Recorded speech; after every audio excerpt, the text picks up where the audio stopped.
Good morning. Namaste.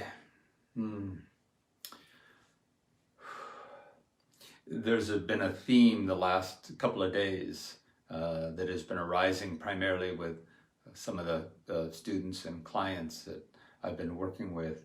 And it is, so what I'm interested in speaking about today is embodying your divine nature of being. And when we're embodied in our divine nature of being, which means to allow, to come to cultivate or mature a knowing, not a knowing, but a beingness, our beingness, that when that is so present and alive,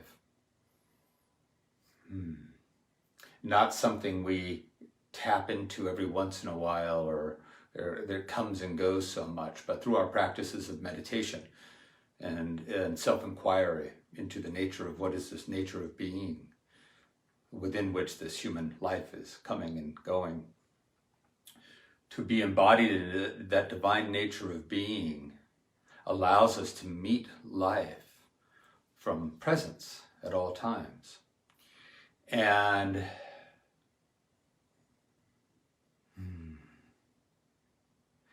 it is so quiet. From this perspective, we come to recognize how noisy the mind is, and what the nature of that noise typically is the mind saying, if we're not embodied in our pure divine nature of being, then the mind is saying, I have to constantly be thinking about how am I going to show up? How do I deal with this situation?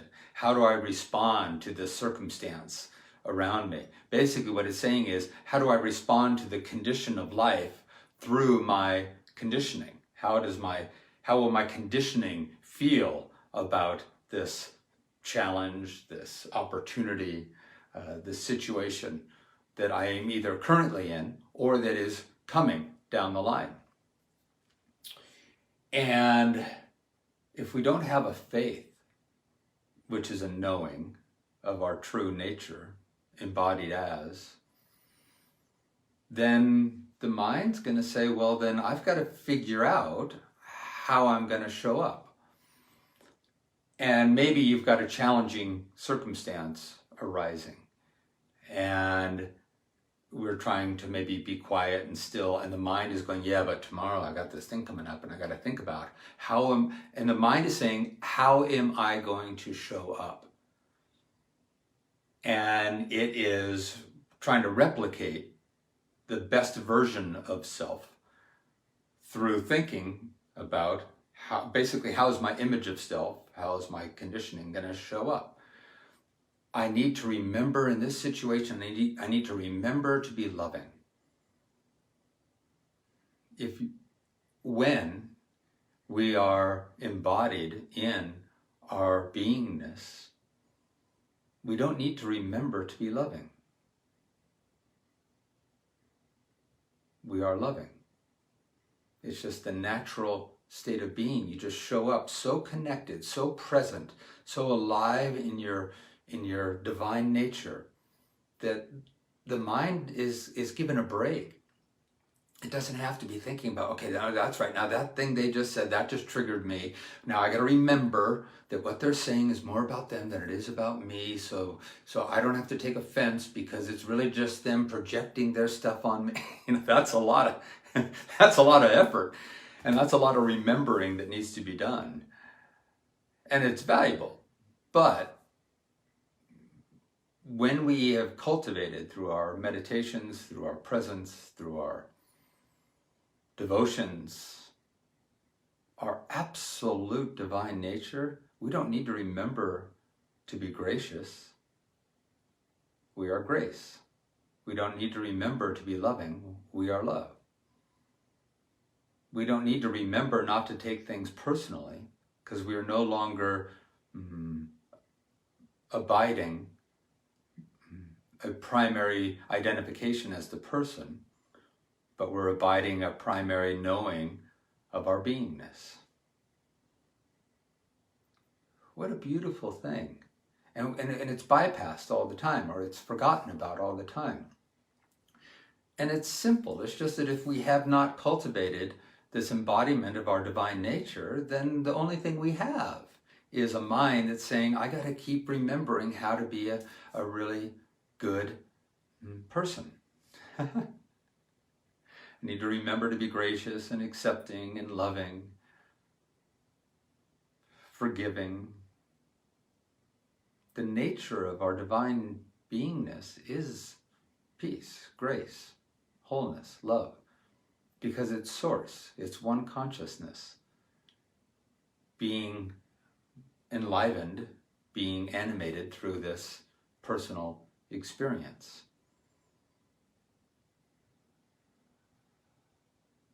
We can shift our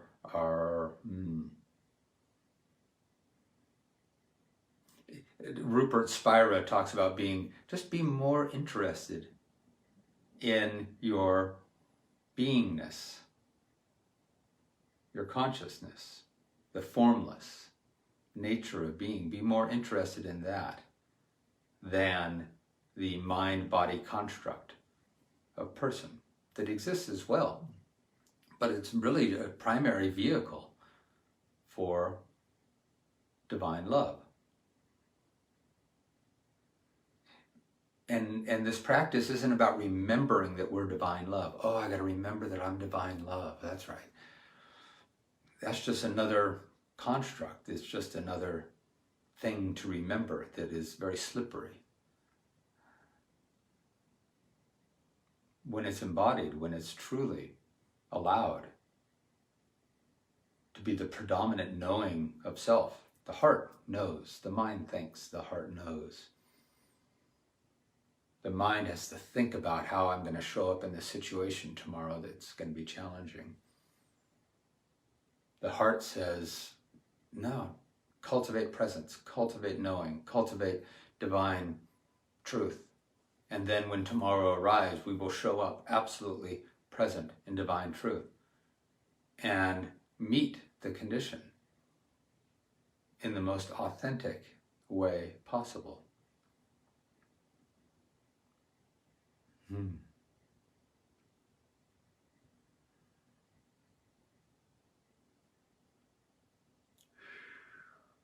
But most don't trust that. Most don't trust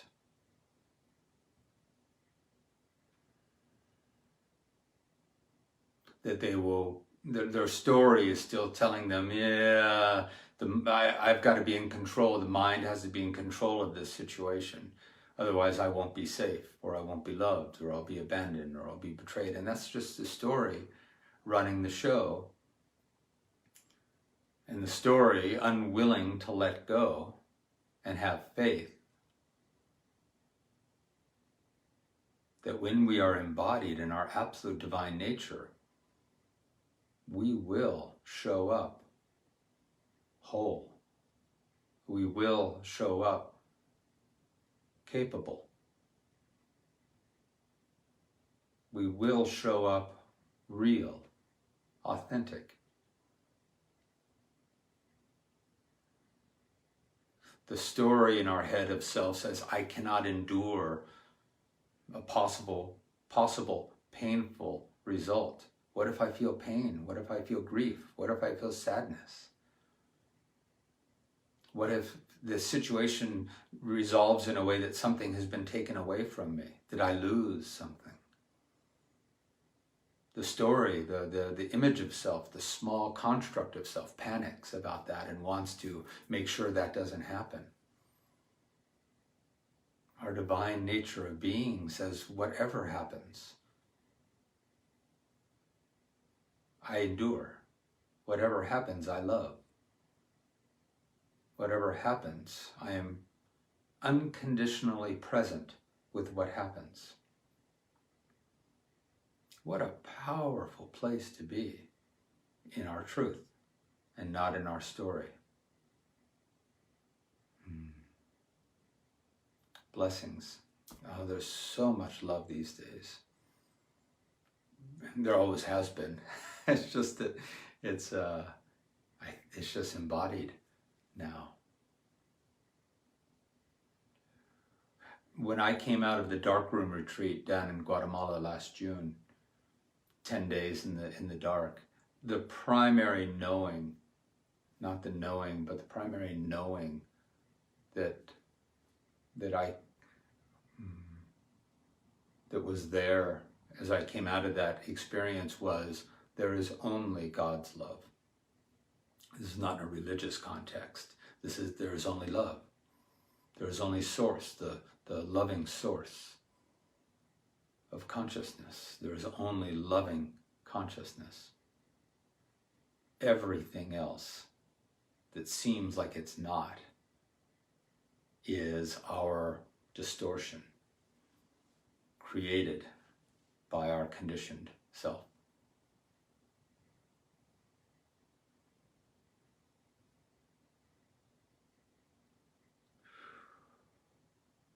Blessings. Love. Namaste. Namaste. I see the God within you. I see that within you, which is the same as me. And this is the knife, the cutting through. I'm cutting through all illusion of separation and recognizing oneness. If we are not embodied in our true divine nature, the mind is saying, okay, I've got to remember oneness. I've got to remember we're the same. I've got to remember that when my story kicks in and it judges something, it judges somebody, oh, I've got to remember that, wait, we're all one. And that's where a lot of this teaching starts. It's conceptual and it drops into an embodiment, but it drops into an embodiment through our practices, through our meditations, through our faith and our devotion.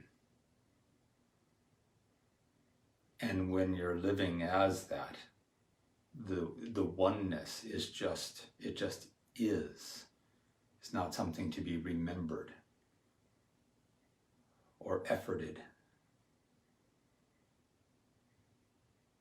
We all have this opportunity in this life to awaken to our absolute, most divine, unchanging wholeness of loving being.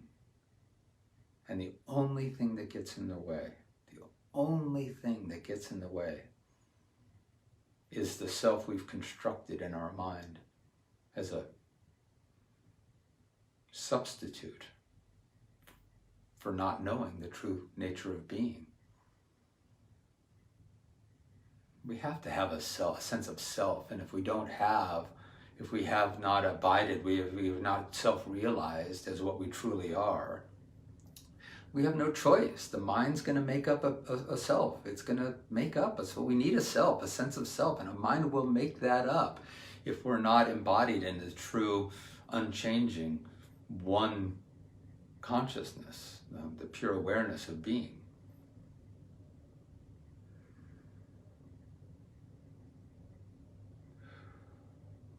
God, I love this stuff.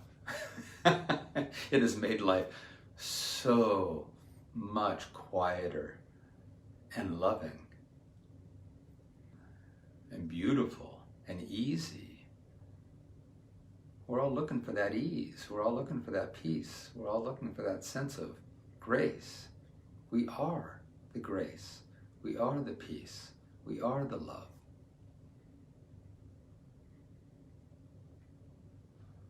Through our stillness, we might be able to point our awareness beyond the story and land in the love, the witness.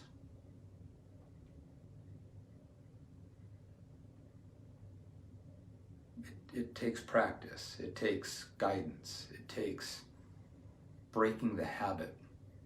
Oh, I think I'll end on this, that when you're in a deep, deep, deep, deep, deep sleep, which is to say when you are in the dream of yourself that you've created and that's been habitual for so long, that if we're in a deep sleep and somebody comes up and pokes you, says, hey, wake up, you're dreaming.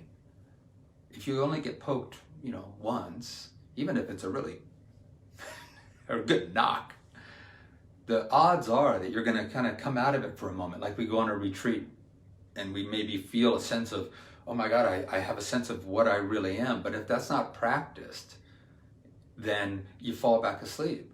You get poked once, you're going to wake up and go, yeah, no, I'm awake. And you poke. The next meditation is another poke that says, no, remember what you really are. Come into an embodiment, come into a knowing, a direct experience of what you really are. And that's another poke. And you go, oh, wow. Whoa, that's sleep again. When you're in a deep sleep, it takes a while to get poked and smacked and shaken in our meditations, in our pointing our awareness beyond the story into the truth. And after a while, that awakefulness finally is the awakened state. And only from there can you really look back and go, oh my God, I've been having the most wild dream of self. It's been lasting lifetimes. Wow. But to be awake, to know that awakefulness is an experience, you can't really know that from within the dream. So practice. It's worth it. It's totally worth it. So much love. Namaste. Blessings. If you like this video and you'd like to see similar content, please subscribe to my channel. You can also click that like button down below, and that's going to make this video more available to more people. Also, visit me at my website, chessedwards.com. There's a link to that down below. There you are going to find valuable resources for living a conscious, peaceful, and powerful life. Also, there's going to be information there about how to work with me one-on-one and how to build your own 3-day custom private immersion retreat with me right here in Sedona. As well as information about upcoming group retreats, virtual retreats, and so much more. And I got a few free gifts for you. Thanks for watching.